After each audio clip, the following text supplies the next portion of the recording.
ഇദ്ദേഹം കള്ളനാണ് എന്ന് അറിഞ്ഞിരുന്നെങ്കിൽ മുഖ്യമന്ത്രിയുടെ അടുത്ത് നിന്ന് ഫോട്ടോ എടുക്കുമായിരുന്നോ? അതുപോലെ തന്നെ ഇയാൾ കള്ളനാണെന്ന് അറിയില്ല, അദ്ദേഹത്തിൻ്റെ ലോക്സഭാ സീറ്റിൽപ്പെട്ട ഒരാളാണ്, ഒരു വോട്ടറാണ്, അത്രയേ ഉള്ളൂ.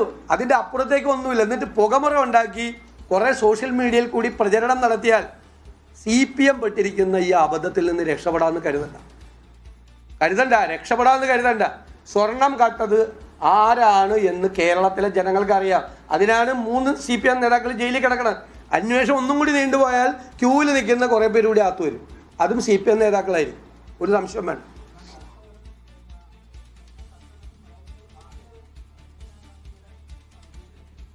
അല്ല, സ്വർണം കട്ടവൻ പിണറായി വിജയന്റെ കൂടെ നിൽക്കുന്നുണ്ടല്ലോ. ഞങ്ങൾ പറഞ്ഞില്ലല്ലോ പിണറായി വിജയനെ ചോദ്യം ചെയ്യണമെന്നും പിണറായി വിജയനെ അറസ്റ്റ് ചെയ്യണമെന്നും പിണറായി വിജയൻ ഉണ്ണികൃഷ്ണൻ പോറ്റിയായിട്ട് പങ്കിടണമെന്നും. ഒരു കാര്യം കൂടി പറഞ്ഞുതരാം, അതുകൂടി കേട്ടോ കമ്മ്യൂണിസ്റ്റുകാർ.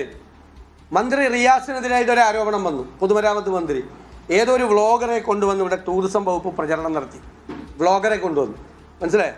ഒരു സ്ത്രീ ടൂറിസം മന്ത്രി അറിഞ്ഞുകൊണ്ട് ടൂറിസം വകുപ്പ് പ്രചരണം നടത്തി. കുറേ നാൾ കഴിഞ്ഞപ്പോൾ അവർ പോയി. കുറേ നാൾ കഴിഞ്ഞപ്പോൾ അവർ ചാര വനിതയാണ് എന്ന് പറഞ്ഞ് അവരെ അറസ്റ്റ് ചെയ്തു.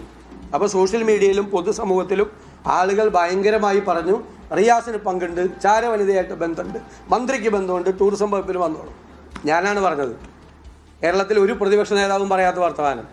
ഒരാൾ ഒരു തെറ്റ് ചെയ്തിട്ടുണ്ട് എന്ന് അറിയുന്നതിന് മുമ്പ് അവരിവിടെ വന്ന് അവർ സ്പൈ ആണെങ്കിൽ അവരെ ഇവിടെ ബ്ലോഗറായി ആരെങ്കിലും കൊണ്ടുവരുമോ? അതുകൊണ്ട് റിയാസിനെ ഇക്കാര്യത്തിൽ കുറ്റപ്പെടുത്താൻ തയ്യാറല്ല എന്നാൽ നിലപാടെടുത്തത് ഞങ്ങളാ. അന്തസ് വേണം, അന്തസ്. ആ മര്യാദ ഇല്ല, ആ അന്തസ്സും മര്യാദയും CPM-ന് ഇല്ല. ഞാനാ പറഞ്ഞത്, അന്നത്തെ കൊണ്ട് മന്ത്രി റിയാസിനെതിരായിട്ടുള്ള വിവാദം അവസാനിച്ചു. പിന്നെ ഒരാൾ സോഷ്യൽ മീഡിയയിൽ പോലും കൊടുത്തിട്ടില്ല. രാഷ്ട്രീയ നേതാക്കളും പൊതുപ്രവർത്തകരും ഒക്കെ പലരുടെയും കൂടെ ഫോട്ടോ എടുക്കും. നാളെ ഇപ്പോൾ ഞാൻ ഇവിടെ നിന്ന് ഇറങ്ങുമ്പോൾ എത്ര പേര് എൻ്റെ കൂടെ ഫോട്ടോ എടുക്കും? ചിലപ്പോൾ തോളെ കൈയിടും ആളുകൾ, നമുക്ക് പരിചയമില്ല. സ്വർണ്ണക്കൊള്ളയിൽ കൂടുതൽ CPM നേതാക്കൾ പങ്കുണ്ടെന്ന ആരോപണമാണ് VD സതീശൻ ഉന്നയിക്കുന്നത്.